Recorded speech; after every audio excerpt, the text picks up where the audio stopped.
Death evokes themes of mortality, sparking intriguing philosophical discussions that delve into the very essence of existence. In a small, dimly lit cafe, a group of friends gathered to reflect on the fragility of life. It was a rainy evening, the kind that made the world seem quieter, as though the universe itself had paused to contemplate the same mysteries they were about to discuss.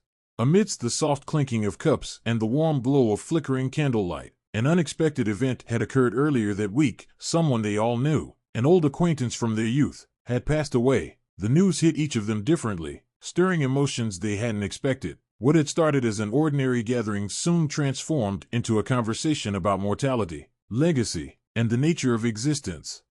"I guess death reminds us of how temporary everything is," said Anna, her voice low as she stared into her coffee. She was usually the most pragmatic among them, but tonight her words carried a somber weight.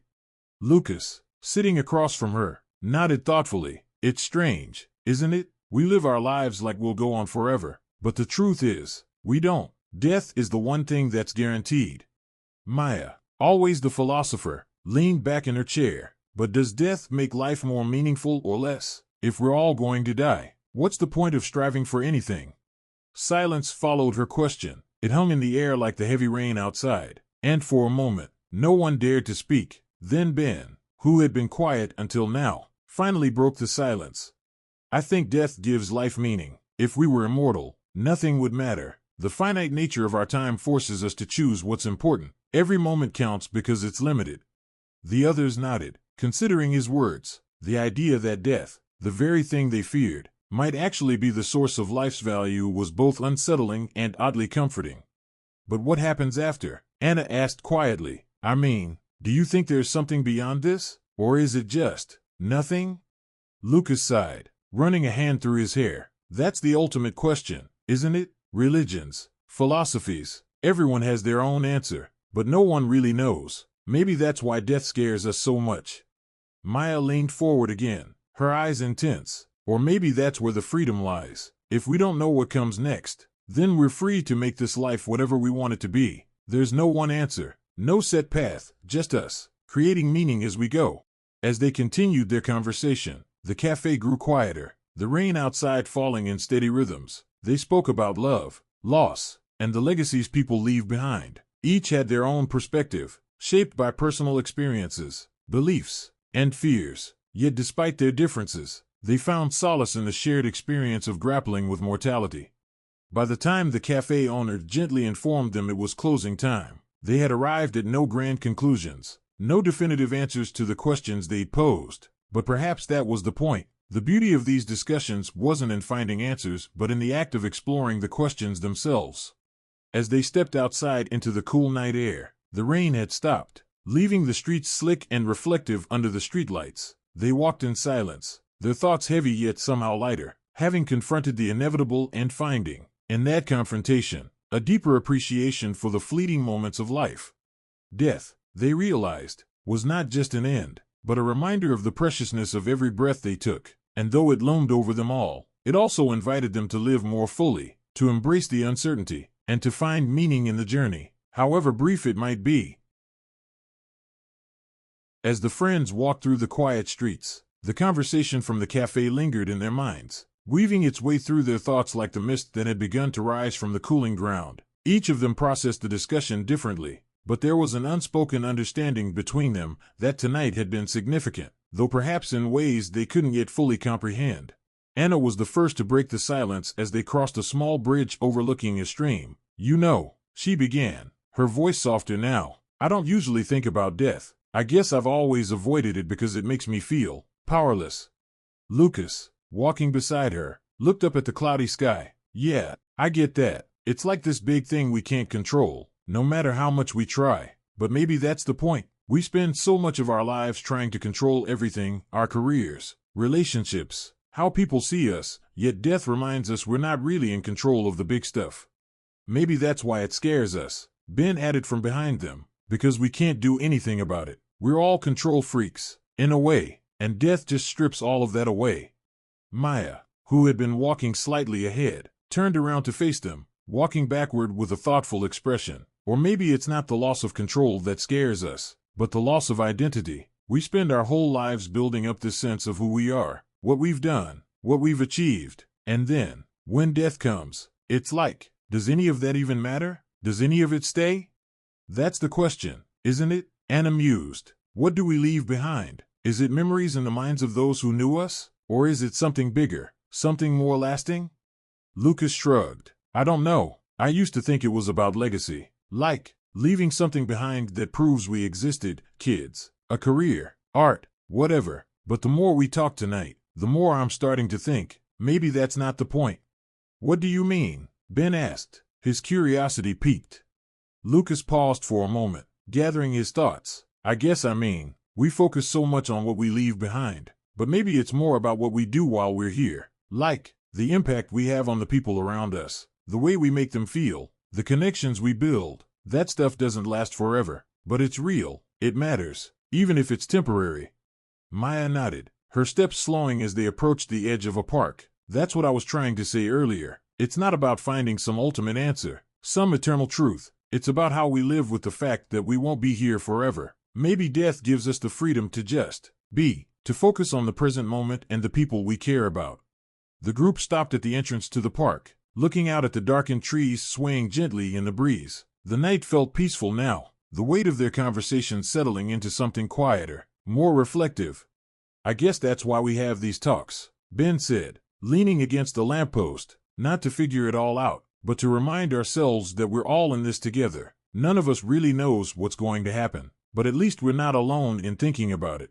Anna smiled, a small, bittersweet expression. Yeah, that's true. It's kind of comforting, in a way, even though death is this big, scary thing. It's also something we all share. We're all going to face it eventually, no matter how different our lives are.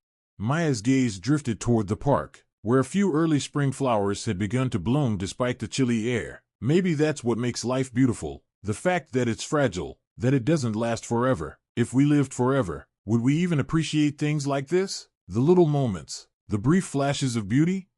Lucas grinned, like a late-night walk after a heavy conversation about death. She laughed softly. Exactly. The friends stood there for a few more moments, watching the world around them. The sky had begun to clear, revealing a few faint stars peeking through the clouds. Life, they realized, was full of questions without easy answers, mysteries that might never be solved. But in that uncertainty, there was also a strange kind of peace, a reminder that they didn't need to have it all figured out to live fully. Eventually, they started walking again, their footsteps in sync, their minds calmer. They didn't know what the future held, or when death would come for any of them, but they had tonight, they had each other, and for now, that was enough. In the end, perhaps the greatest gift of contemplating mortality wasn't the answers they found, but the perspective it gave them on how to live. The awareness of death, instead of bringing fear, brought clarity of what mattered, of who they were, and of how they wanted to spend the time they had left.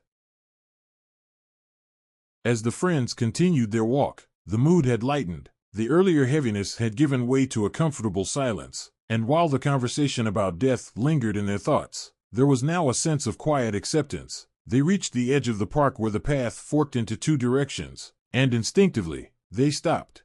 Looks like we have to split up here, Ben remarked, glancing at the two paths. His place was to the left, while the others lived further down the right.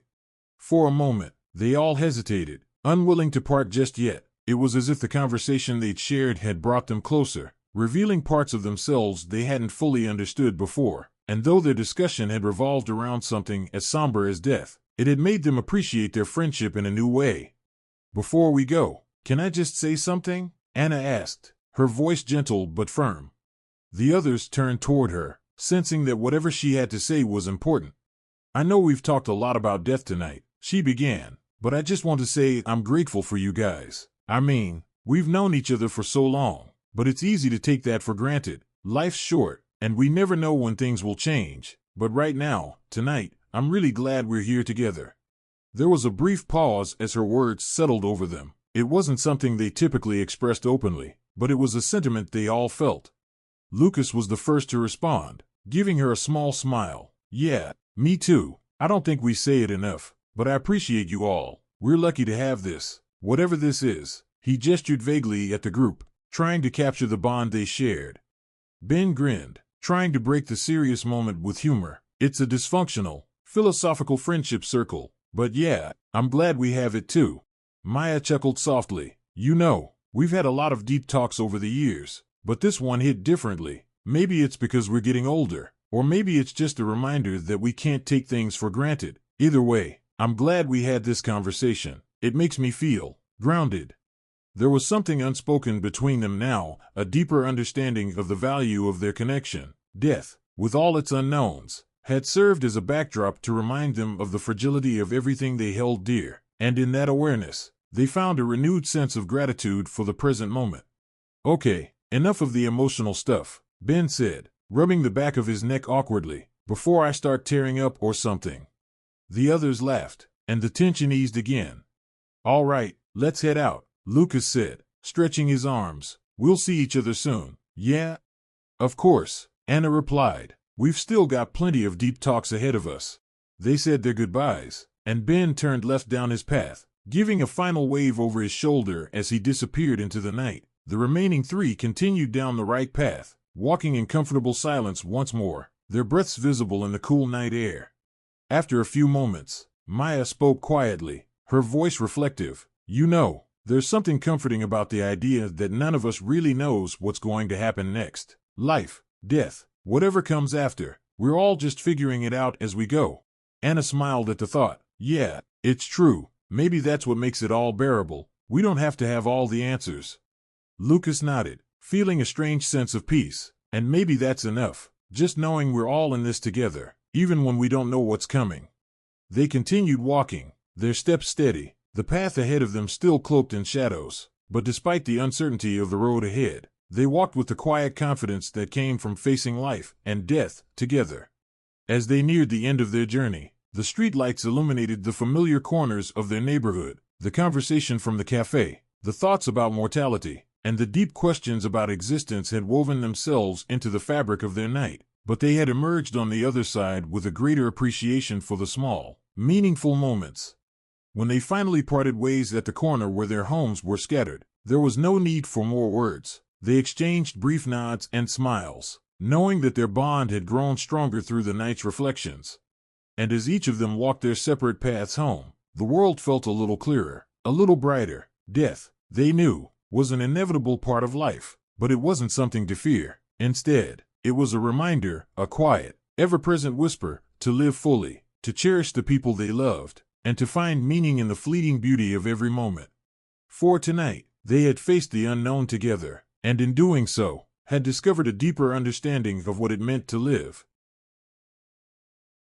In the days that followed, the conversation from that rainy night at the cafe stayed with each of them, subtly shaping their thoughts and actions. Life went on as it always did, work, relationships, and routines pulling them back into the rhythm of daily existence, but something had shifted. The awareness of mortality had brought with it a sense of quiet urgency, an understanding that time, though fleeting, was still within their grasp to shape meaningfully.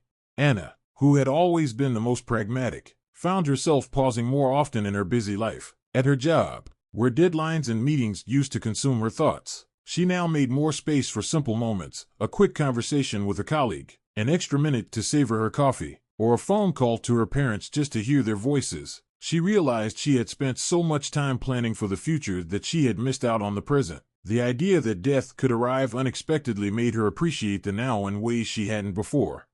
Lucas, too, noticed the change in himself. He had always been ambitious, chasing after goals and milestones as though success could somehow insulate him from the reality of his own mortality. But after that night's conversation, he began to question whether the constant pursuit of achievement was really what gave his life meaning. He started making more time for the things he truly enjoyed, long hikes in the woods, reading novels he'd set aside for years, and spending time with the people he cared about without the distraction of his phone or his to-do list. Slowly, he began to let go of the pressure to always be doing and allowed himself to simply be.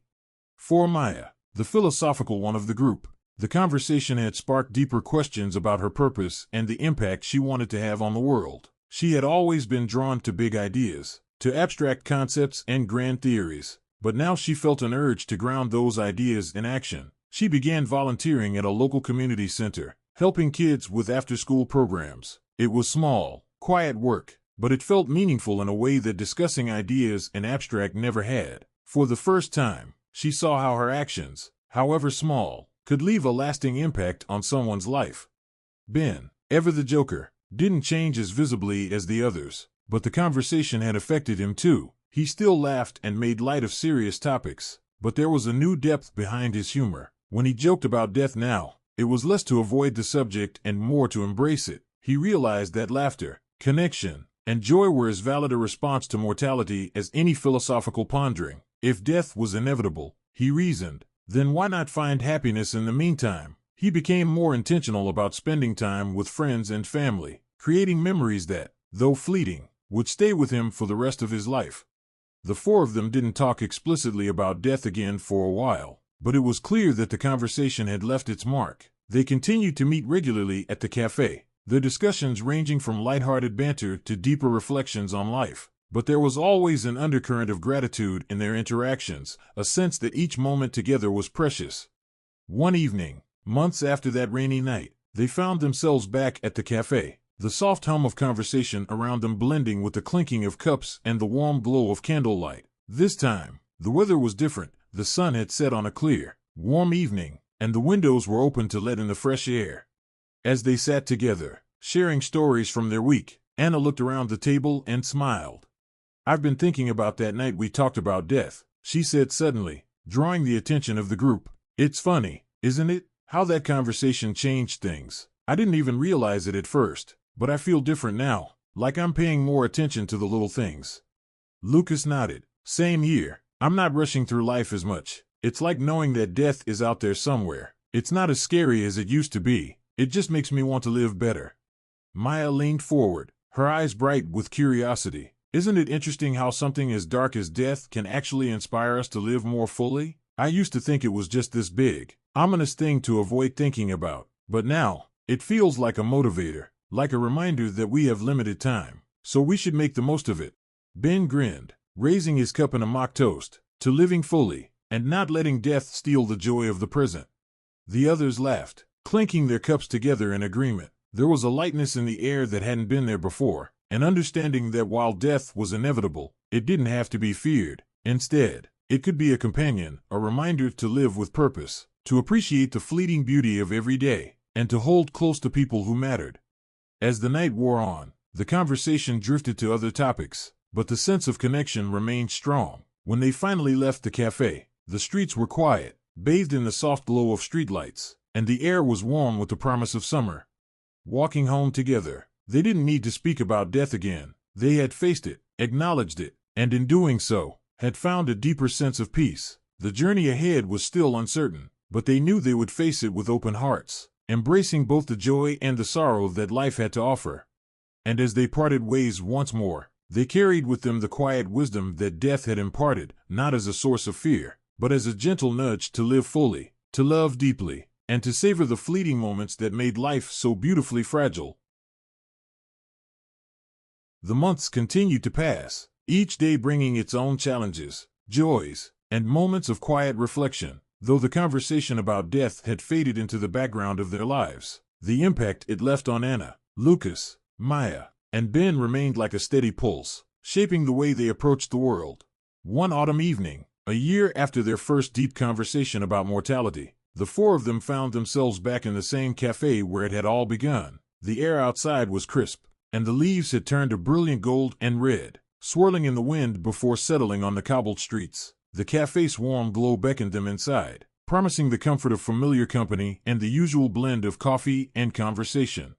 As they settled into their seats, they exchanged updates about their lives, laughing about the little things and sharing the occasional gripe about work. There was an ease between them that came from years of friendship, but there was also a deeper bond, one that had been strengthened by their shared confrontation with life's bigger questions.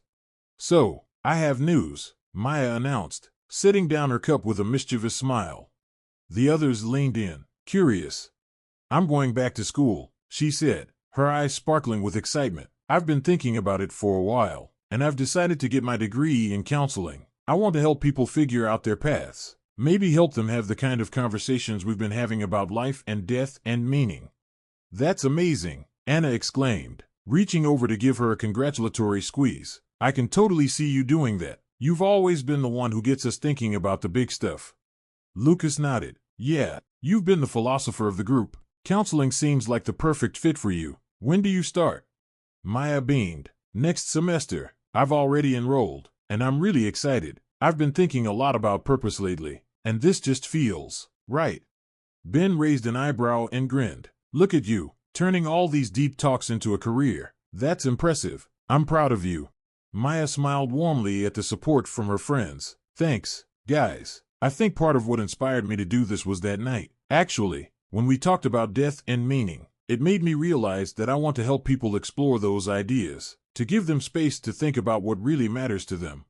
Her words seemed to hang in the air for a moment, and the others felt the familiar pull of deeper reflection. It was as though they were circling back to the heart of the conversation they'd started a year ago, only now with new perspectives, new experiences, and a renewed sense of purpose.